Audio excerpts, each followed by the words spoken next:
하나님 말씀 누가복음 21장 29절이 되겠습니다. 이에 모든 비유로 이르시되 무화과나무와 모든 나무를 보라.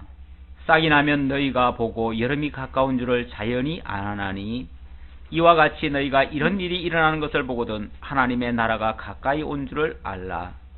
내가 진실로 너희에게 말하노니 이 세대가 지나가기 전에 이 모든 일이 다 이루어지리라. 천지는 없어지겠으나 내 말은 없어지지 아니하리라. 아멘. 33절까지 봉독해 드렸습니다. 주보를 보시면요, 10장부터가 하나님 나라로 오신 그리스도 내용입니다. 그리스도가 하나님의 나라로 오셨습니다. 하나님의 나라로 오셔서 하나님 나라를 전파하셨습니다.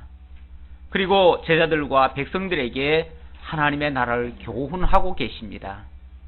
교훈의 내용들은 천국 백성이 누구인지, 그리고 천국의 권세는 어떠한지, 그리고 천국의 징조는 무엇으로 나타나고 있는 것인지 우리들에게 소상히 전해주고 있습니다.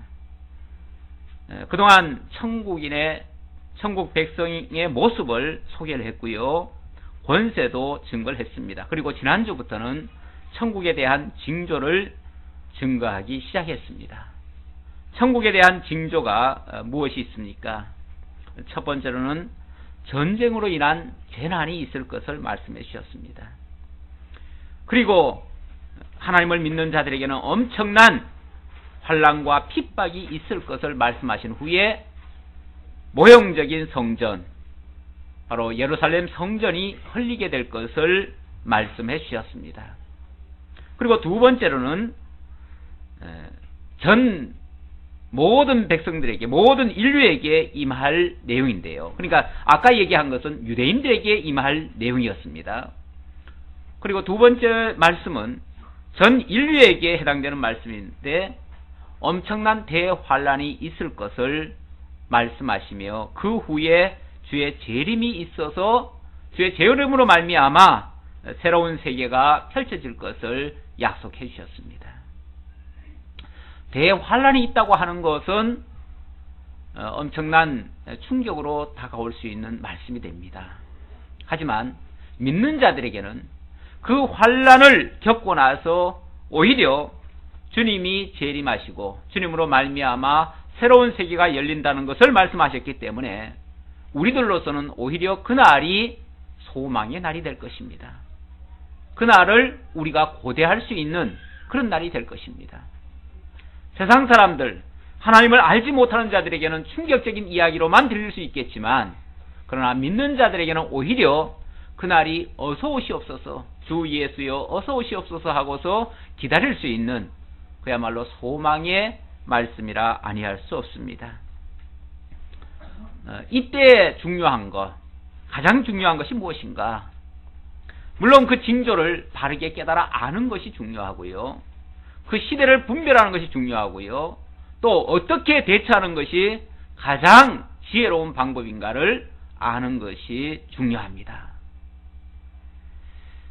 그래서 그 징조를 먼저 그런 일들이 있을 것을 말씀하신 후에 무화과나무가 다시 푸르게 될 것, 그리고 그때에 항상 기도하며 깨어 있을 것, 이런 내용들을 소개하고 있는 내용이 바로 이 말세에 대한 우리의 대처 방법이라고도 볼 수 있습니다. 이런 것을 주님께서 교훈해 주시는 내용이 되겠습니다. 어쩌면 말세를 살아가고 있는 오늘 우리들에게는 꼭 필요한 말씀이고 정말 우리의 생명과도 직결되는 매우 중요한 내용이라고 볼 수 있습니다.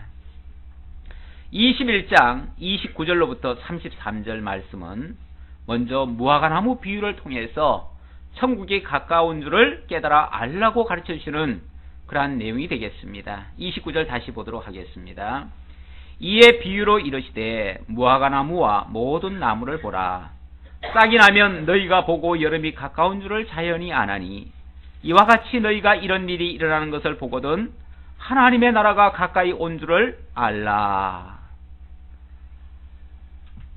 무화과나무가 잎이 피는 것을 보고 또 열매가 맺히는 것을 보고들랑 이제 때가 가까이 왔구나 라는 것을 미리 깨달아 알라는 겁니다. 물론 무화과나무는 비유입니다. 비유이기 때문에 계절에 관한 비유인데 마침 이스라엘의 그 환란과 밀접한 관계가 있음을 지금 이어서 말씀하신 것이기 때문에 또 무관한 이야기는 아닙니다. 이스라엘 역사와 무관한 이야기가 아니에요. 사실 이스라엘의 대표적인 나무라고 하면 바로 무화과 나무죠. 그래서 무화과는 곧 이스라엘의 상징적인 나무와 같습니다.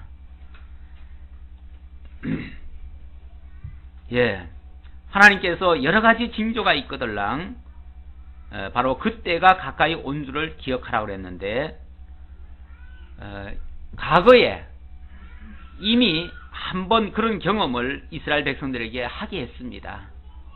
그 경험은 첫 번째 말씀하신 예루살렘 환란에 대한 말씀이었습니다. 예루살렘 환란에 대한 말씀 어떻게 이루어졌습니까?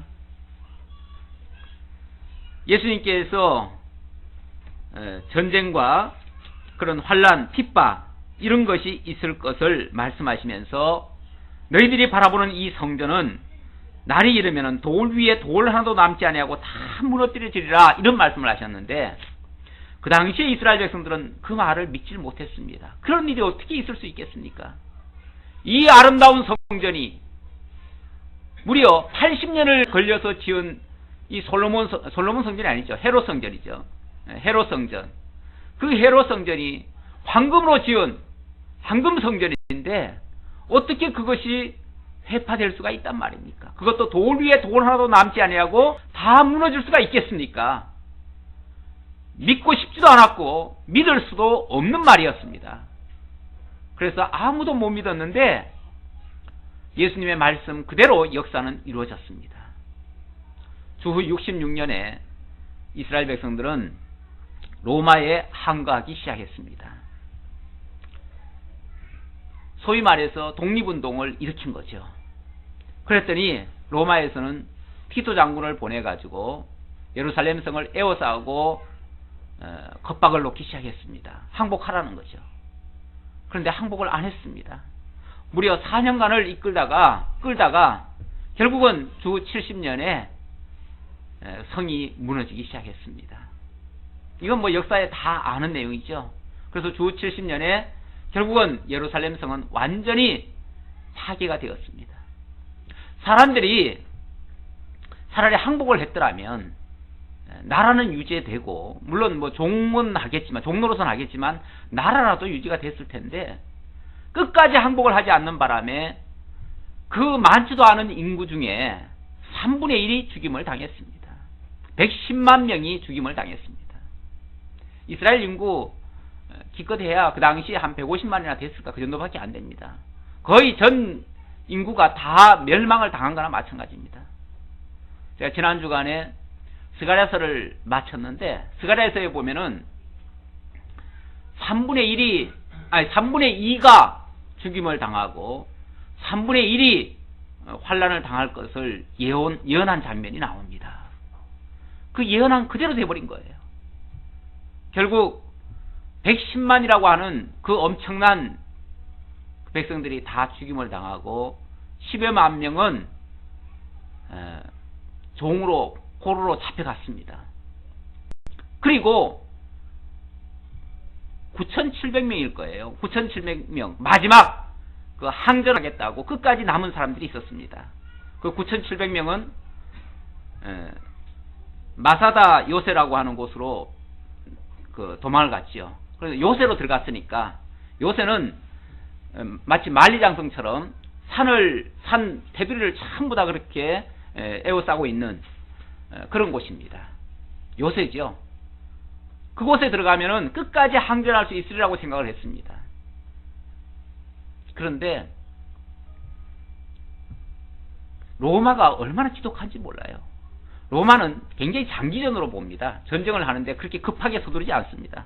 장기전으로 하면서 그 산만큼 옆에다가 토성을 또 쌓습니다. 쌓고 거기서 공성태로 큰 돌을, 바위 같은 거를 갖다 던지죠. 그래가지고 결국은 그거 무너뜨립니다. 그리고 내일이면은 완전히 이제 다 죽임을 당할 것입니다. 어차피 죽임 당할 지경이 되니까 마지막 남은 그 장군들이, 결사대들이 마지막 회의를 하죠. 회의를 하면서 어차피 내일이면은 우리 부녀자들은 다 겁탈을 당하고 남자들은 다 죽임을 당할 것인데, 다 비참하게 죽을 것인데, 차라리 우리가 자유가 있을 때, 하나님께서 우리가 절대로 남의 종이 되지 말라고 했으니 종으로 비참하게 죽느니 차라리 우리 자유 있을 때 차라리 죽자, 그렇게 하죠. 그래가지고 남자들이 전부 다 집안으로 들어가서 가족들을 다 죽이고, 그리고 10명의 대표를 뽑아가지고 남자들이 다 죽습니다.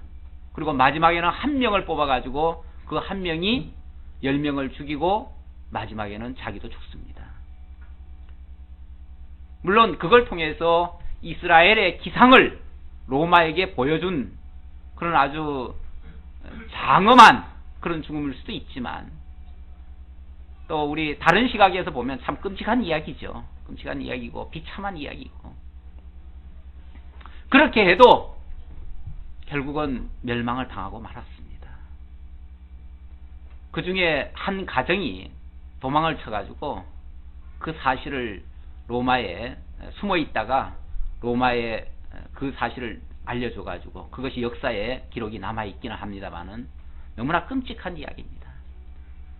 예수님께서는 이러한 일이 있을 것을 예고를 하시면서 너희들은 다 산으로 도망가라고 그랬습니다. 예루살렘 성에 있지 말라고 그랬습니다.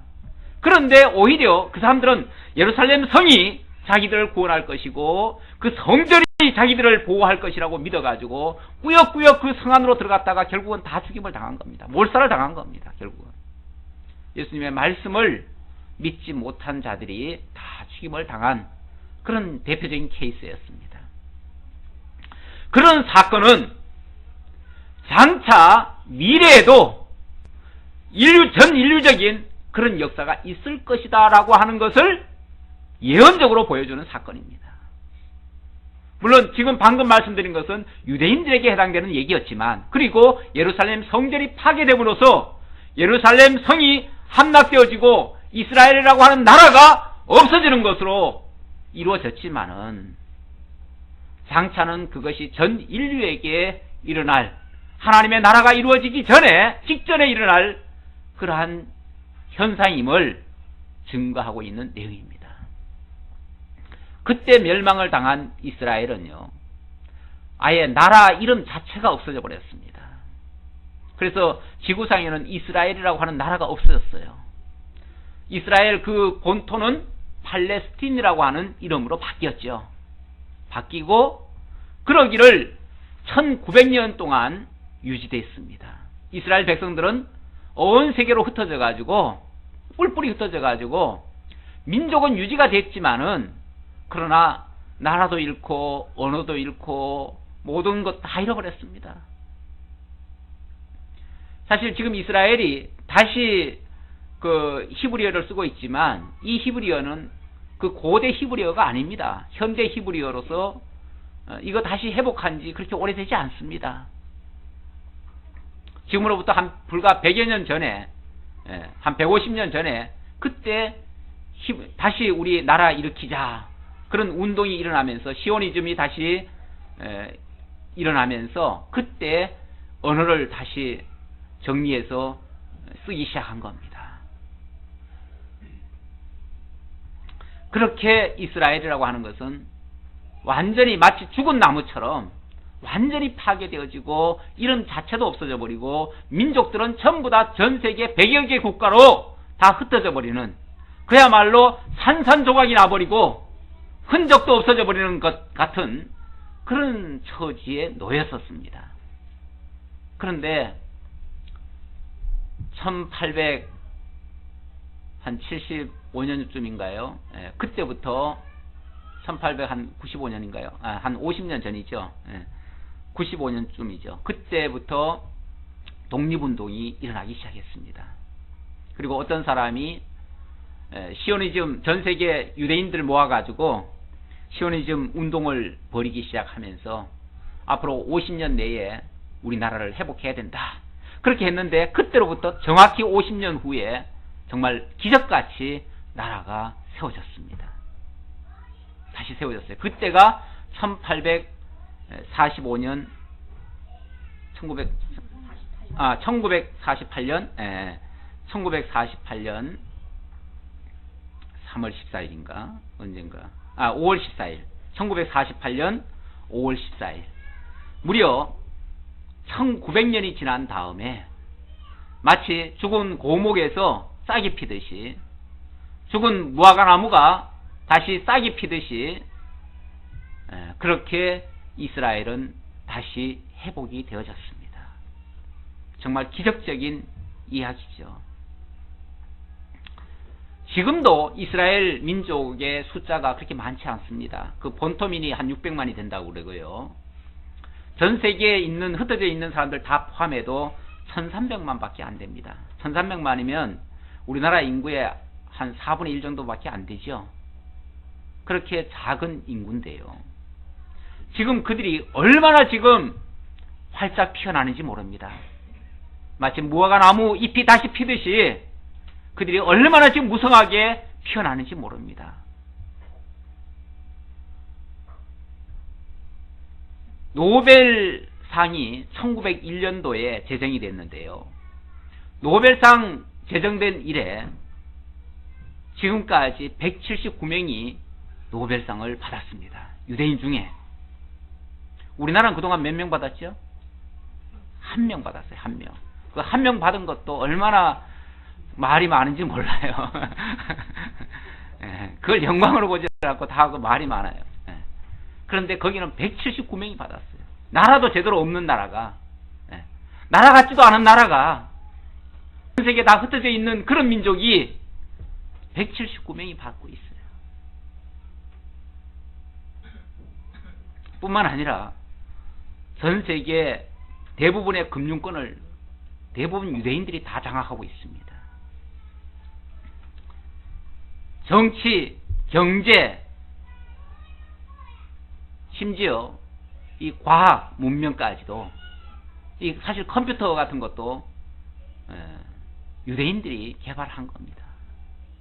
우리가 생각하기에 상상할 수 없는 일들을 그 사람들은 벌써 그렇게 개발을 해놓고 지금도 발표하지 않은 것들이 뭐 몇천 개가 된다고 그래요.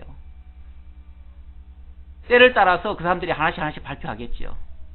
전 세계를 얼마든지 좌지우지할 수 있을 만큼의 그 기술력도 가지고 있고요. 그런 능력들이 있대요. 그 사람들이 머리가 그렇게 뛰어난 건가? 사실은 그렇지는 않습니다. 그 머리 조사해보면 그렇게 뛰어난 머리는 아니라고 그래요. 오히려. 근데 특별한 것은 그들은 여호와에 대한 그 신앙 하나는 가지고 있지요. 특별하다면 그거 하나가 있습니다. 하나님에 대한 절대적인 그 신뢰 사상은 하나 가지고 있지요. 물론 그 하나님께서 보내주신 예수 그리스도를 믿지 않은 그런 잘못은 있지만은, 그러나 율법에 대한 철저한 의뢰라든지 하나님의 살아계심에 대한 그런 절대적인 그런 신앙 하나는 굳게 가지고 있는 사람들이죠. 아주 특별한 사람들이에요. 그러니까 하나님께서 그들을 붙들고 지금도 사용하고 있다는 것은 너무나 분명한 사실이고, 성경적으로 보면 하나님께서 무화과나무 잎이 다시 피거든 하나님의 나라가 곧 가까이 온 줄을 알라고 하신 말씀이 이루어지게 하시려고 역사하신 것은 아닌가, 저는 그렇게 이해가 되어집니다. 물론 그렇다고 이스라엘이 회복됐다고 해서 지금 당장 주님이 오실 것인가? 지금 이스라엘이 사실은 회복이 됐다고 하지만 나라 이름을 찾은 지가 이제 불과 우리나라 역사와 우리나라 지금 대한민국 다시 찾은 것과 똑같고요. 그러니까 강복 60년밖에 안 되잖아요. 우리도. 그 사람들도 그 정도밖에 안 되는 것이고요. 아직도 온전한 회복은 안 됐습니다. 그래서 지금도 팔레스틴 그 지역에서 맨날 그렇게 싸우잖아요. 주변 그 이스라엘 백성들 그 당시 뭐 한 300인가 됐을 때, 300도 채 안 됐을 때죠. 그럴 때 주변 2억의 그 아랍인들이 저 유대인들 발 붙이지 못하게 한다고 공격을 해왔잖아요. 근데 결과가 어떻게 됐죠? 6일 만에 오히려 그 사람들이 물러갔습니다. 항복을 했어요. 그렇게 이스라엘이 정말 갑자기 어찌 보면 갑자기 세워진 것 같은 나라인데도 그렇게 하나님께서 특별한 역사를 하게 하셨습니다. 그런데 아직까지도 그들이 완전히 회복되지 못한 것은 아직 예루살렘 성을 다 빼앗지 못했습니다. 성전터는 3개국이 같이 지금 공유하고 있습니다. 그러다 보니까 그곳에 성전을 짓고 싶은데 성전을 짓질 못합니다.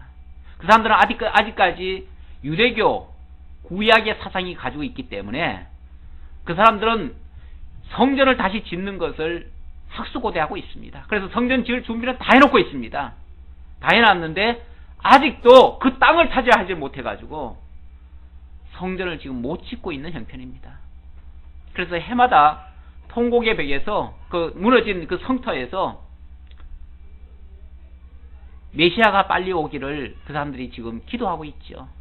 빨리 그 땅을 회복하고 거기다가 성전 짓고 그리고 다시 하나님의 나라가, 그 사람들은 육적 하나님의 나라를 기다리고 있는 거예요.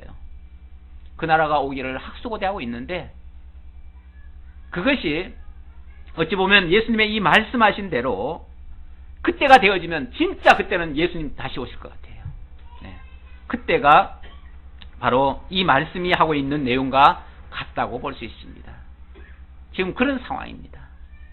그래서 우리가 보기에 지금 당장 이루어진 건 아니지만 이제 그곳에 서서히 기독교가 들어가고 있습니다.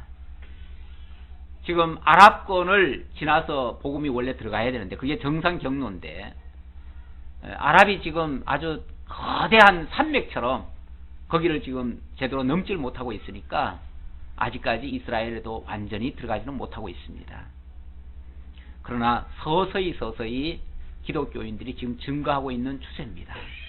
그리고 그 이웃의 레바논이라든지 이쪽이 기독교 국가입니다. 그래서 기독교의 영향이 계속해서 지금 그쪽으로 미치고 있는 중입니다.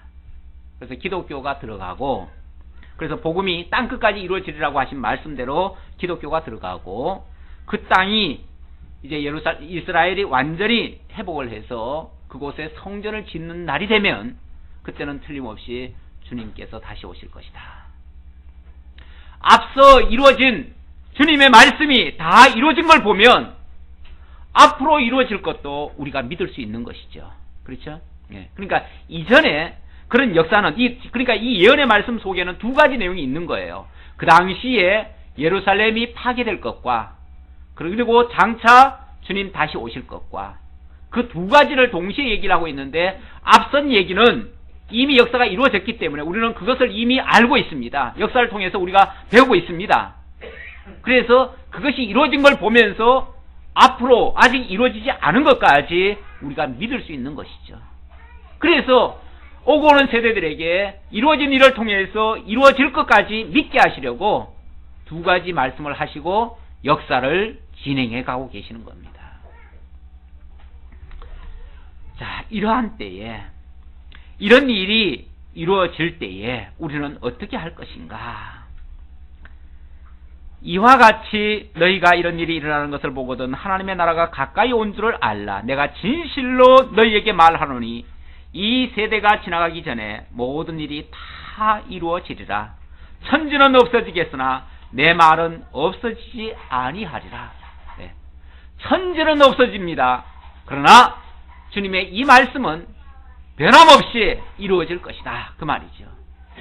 그리고 이런 일이 이 세대가 지나가기 전에 모든 일이 다 이루리라 했는데 1차적으로는 예수님 당시에 그 제자들에게 하신 말씀이니까 제자들 너희들이 살아있는 동안에 그 예루살렘 파괴 역사가 있을 것이다 라고 하는 그런 예언의 말씀이고요. 2차적으로는 이 세대라는 것이 결국 예수님 다시 오실 때까지의 세대를 두고 하는 말입니다. 넓게 말하면.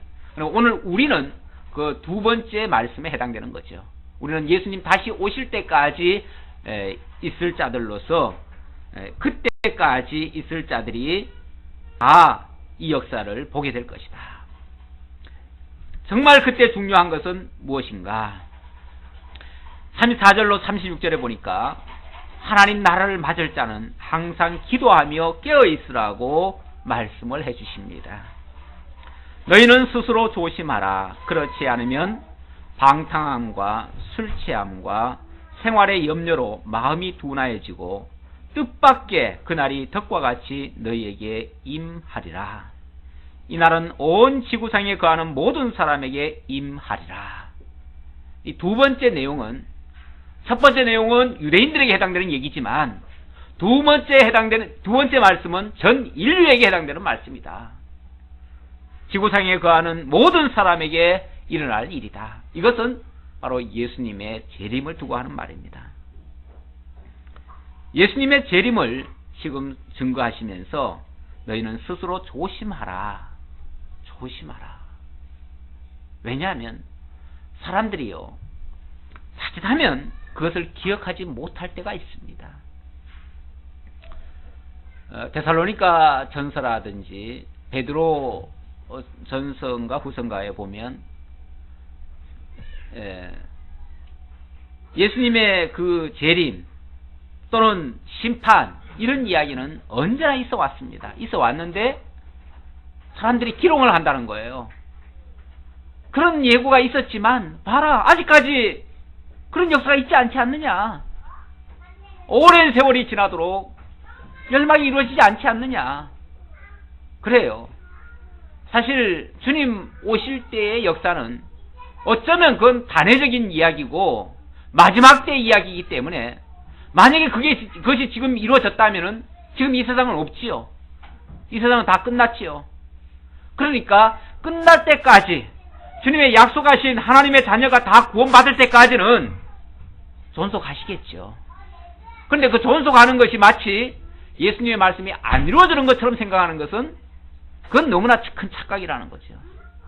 지금 안 이루어진다고 해가지고 우리 당대에 안 이루어진다고 해가지고 없을 것이다.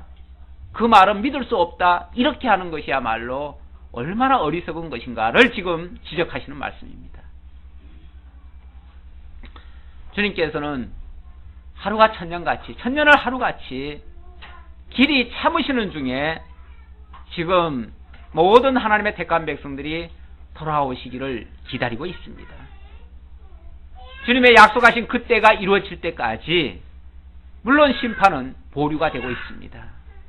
심판이 바로 이루어지지 않는다고 해서 마치 주님이 없다거나 그런 일은 있을 수 없다거나 아니면 천년왕국을 부정하든가 이렇게 하는 것은 우리 믿는 사람들로서는 너무 어리석은 생각들이라는 거죠. 근데 지금 기독교계에서도 보면 이 천년왕국에 대해서 새로운 해석들을 자꾸만 하고 있어요. 과거에는 너나 할 것 없이 전부 다 천년왕국을 다 믿었습니다. 믿었는데 가만히 보니까 천년왕국이 그렇게 쉽게 이루어질 것 같질 않아요. 그리고 지금 과학이 자꾸 발달하다 보니까 천년왕국 이야기가 마치 황당한 옛날 이야기 같이 들려버리는 거예요. 그러니까 요즘 와가지고는 보수계통에서도 뭐라고 그러냐면은 천년왕국은 영적인 그런 나라다. 그리고 성령이 우리와 세상 끝날까지 함께 한다는 것을 천년왕국이라고 그렇게 하는 거다. 예수님은 이미 성령으로 와 계시다. 그러니까 지금이 바로 천년왕국 시대다. 이렇게 해석하는 경우가 많습니다. 그걸 무천년설이라고 그러죠. 무천년설. 이제 천년왕국의 그 주장을 안 믿는 경향이 많습니다. 그리고 과거에는 무식한 시절에는 동시에 주님이 전 세계에서 볼 수 있다고 하니까 아 그런가 보다 했는데 지금 과학이 발달하고 보니까 지구 반대편은 여기와는 다르잖아요. 여기가 낮일 때 거기는 밤이고 뭐 이런 경우도 많잖아요. 그리고 모든 환경이 조건이 다르잖아요. 그런데 어떻게 동시에 전 세계 모든 인류가 함께 볼 수 있느냐? 그런 일은 있을 수가 없다. 이런 식으로 과학적인 근거를 들이대가면서 부정하는 경향이 점점 많아지고 있고 그런 말들을 사람들은 점점 더 믿기 시작합니다. 그래서 지금은요 보수계통에서도 천년왕국론을 믿는 사람들이 많지 않습니다. 이제는 무천년설이 대세입니다. 대세. 그런데 주님은 그렇게 말씀하지 않았습니다. 성경은 그렇게 말씀하지 않았습니다. 성경대로 진짜 믿는다면 그렇게 이해하면 안 되죠. 분명히 주님께서는 이날은 온 지구상에 거하는 모든 사람에게 임하리라. 분명히 주님께서 다시 오실 것을 말씀하고 계십니다.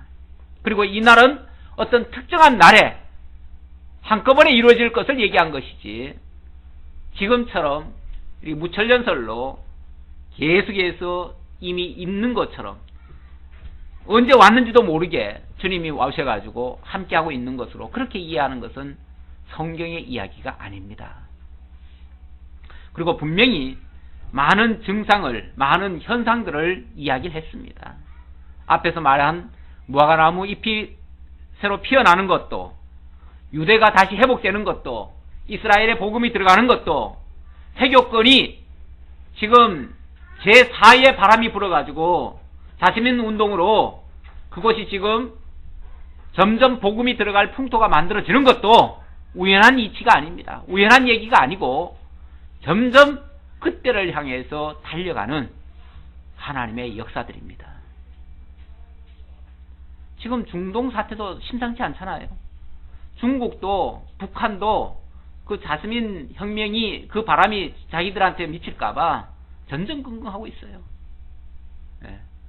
경제적으로 그 많은 이득을 얻어서 자스민 혁명 하나 불면은 자기들은 다 물거품 된다고 생각해가지고 모든 손해를 다 감수하고라도 그거 막고자 애를 쓰고 있습니다.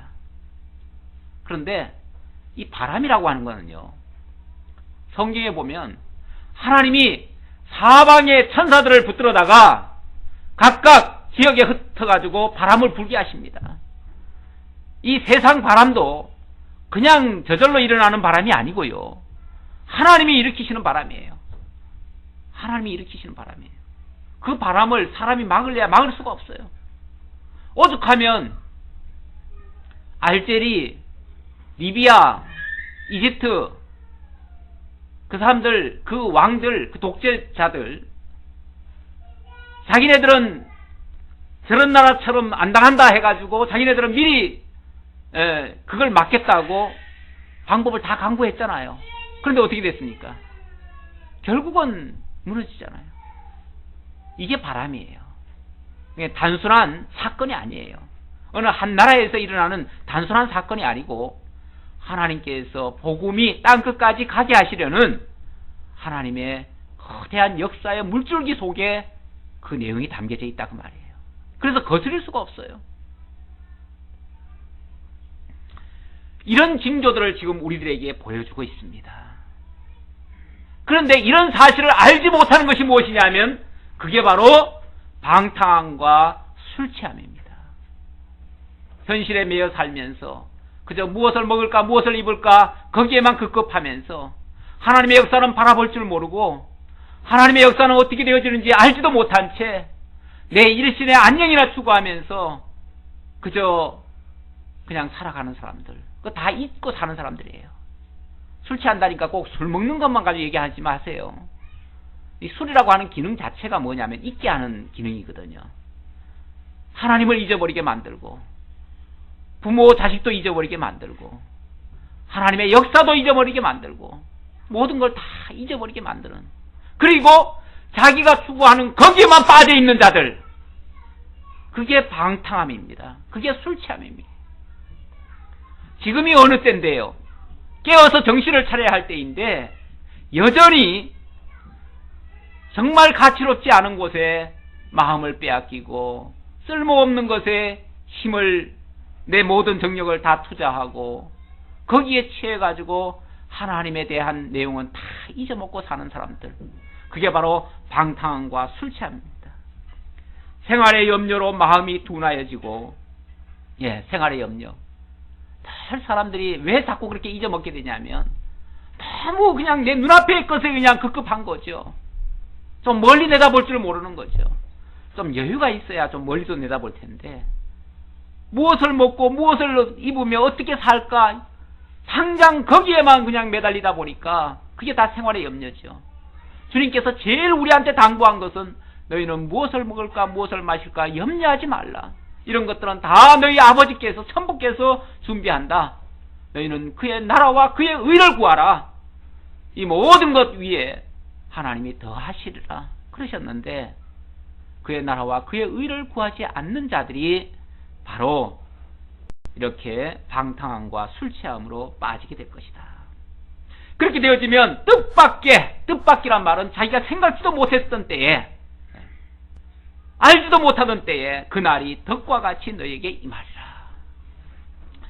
그날은요, 사실은 모든 인류에게 다 임할 겁니다. 임하는데 어떤 사람은 알고 맞이하는 경우가 있고요, 주 예수여 어서 오시옵소서 하고서 대환영을 하는 사람들도 있을 것이고, 어떤 사람들은 갑자기 그런 일을 당해가지고 놀래가지고 다 기절을 하는 사람들도 있을 것이고, 갑자기 당하는 자들은 덫과 같이 임하는 자들이에요. 덫이 뭡니까? 덫은 한번 빠지면은 헤어나오지 못해요. 자기를 죽음에 빠뜨리는 것이 덫이죠. 이날은 온 지구상에 거하는 모든 사람에게 임하리라. 이러므로 너희는 장차 올 이 모든 일을 능히 피하고 인자 앞에 서도록 항상 기도하며 깨어 있으라 하시리라. 우리가 정말 성도라면, 하나님의 택하신 백성이라면 마땅히 그날을 맞이하고 그날 주님 앞에 서서 주님을 영접하는 그런 자들이 되어야 하는데, 그러기 위해서는 항상 기도하며 깨어 있어야 된다. 기도하며 깨어 있어야 된다. 아까 술 취하지 말고 방탕하지 말라는 말과 정반대 말씀이죠. 그러니까 결국은 인류가 두 종류가 있다는 얘기예요. 한 종류는 방탕하고 술 취하고 염려하고 이런 사람들이 있고, 또 한 부류는 정말 주님을 기쁘게 맞이하면서 깨어 기도하는 사람. 그날은 밤에 도적같이 주님 맞이하는 사람이 아니죠. 그들은 낮에 주님을 기쁘게 맞이하는 사람들이죠. 데살로니가전서 5장 1절부터 한번 내용을 조금 보도록 하겠습니다. 거기 보면 우리 성도들은 어떤 위치에 있는 사람들인가를 소개하고 있어요. 데살로니가 5장 1절부터입니다.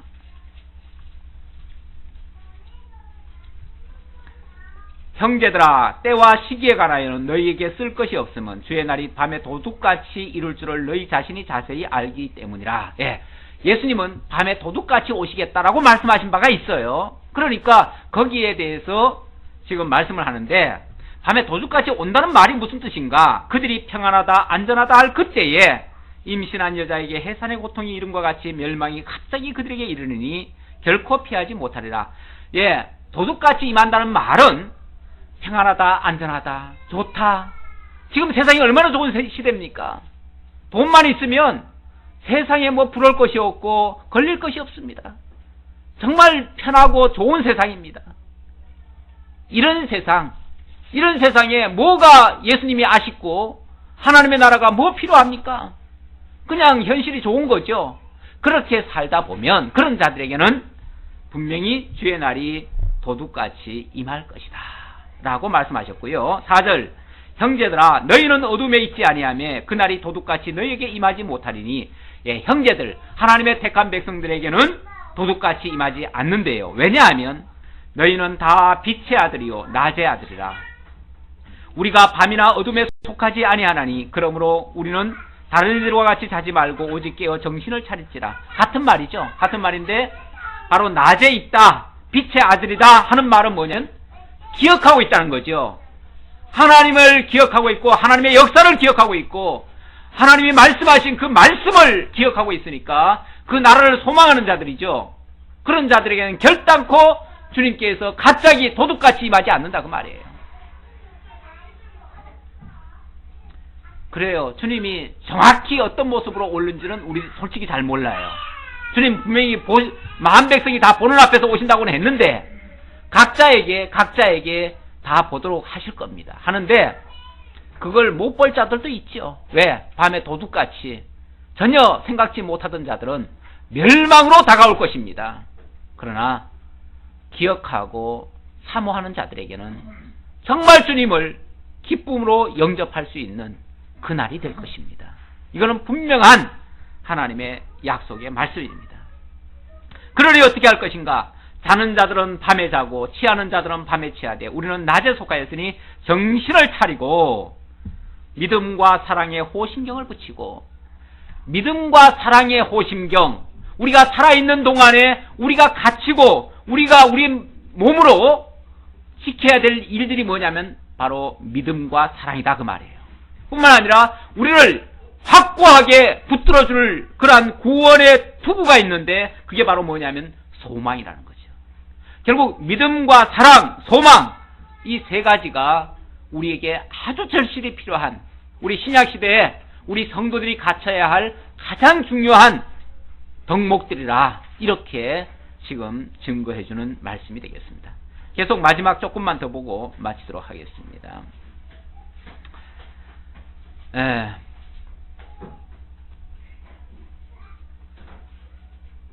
항상 깨어있으라는 말씀 그렇게 했고요.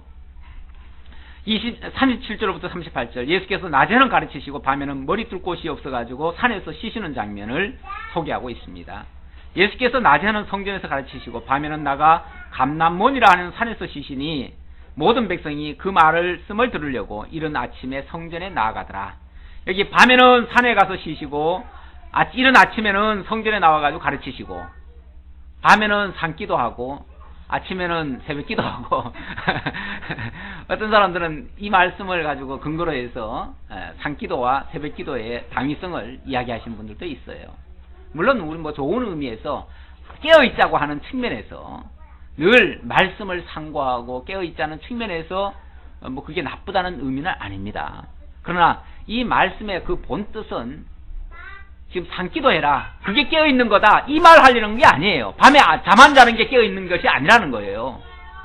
사실 예수님이 산에 가신 이유는요, 다른 것이 없습니다. 예수님은 언젠가 그런 말씀 하셨어요. 인자는 사람들 막 따라오니까 나를 따라와 봤자 인자는 머리 둘 곳도 없다. 그 말은 나 따라와 봤자 너희들에게 줄 것도 없고 정말 편한 잠자리 하나 없다 그 말이에요. 진짜 예수님 잠자리 하나도 없으셨습니다. 그래서 산에 가서 쉬신 거예요. 낮에는 말씀 전하시고, 그야말로 일어서시면은 복음 전하시고, 그 밤에는 원래 쉬는 시간이에요. 쉬는 시간이니까 밤에는 잠자야지요. 산기도 하라는 게 아니고. 그러니까 이런 것을 근거로 해서 마치 깨어있다는 의미를 밤에 잠 안 자고 기도하는 것으로 이해하는 것은 좀 잘못된 해석입니다. 자든지 깨든지 항상 하나님의 나라, 그의 나라와 그의 의를 구하는 것, 그것을 기억하고 잊지 않는 것, 늘 말씀을 통해서 하나님의 뜻을 분별하는 것, 그리고 하나님이 역사하신 이 세대를 분별해 가는 것, 바르게 해석하면서 지혜롭게 살아가는 그것이 정말 깨어있는 성도의 모습이고 자세입니다. 기도하겠습니다. 아버지 하나님 감사합니다. 이 시대에 꼭 필요하고도 합당한 말씀 우리에게 주신 줄로 압니다. 아버지 하나님, 우리가 자칫하면 너무나 세상이 요란하게 바뀌어지기 때문에 거기에 취하고 그것을 어떻게 이겨내면서 살 것인가 거기에 몰두하느라 하나님을 잊어버리고 하나님의 말씀을 가마득히 잊어버리는 그런 수가 많습니다. 그런데 오늘 주일을 맞아서 우리들 교회로 발걸음 돌려주시고 말씀을 통해서 하나님이 이 세대를 바르게 분별할 수 있도록 인도해 주셨사오니 참으로 감사합니다. 항상 깨어있어 하나님의 말씀을 기억하게 하시고, 그리고 하나님께서 우리에게 요구하시는 대로 하나님의 나라와 그의 의를 날마다 구해가는 저희 모두가 될 수 있도록, 그래서 이 교회도 정말 하나님 나라에 합당한 그런 교회가 될 수 있도록 역사해 주옵소서. 베풀으시는 은혜 감사하고 예수님의 이름으로 기도하옵나이다. 아멘.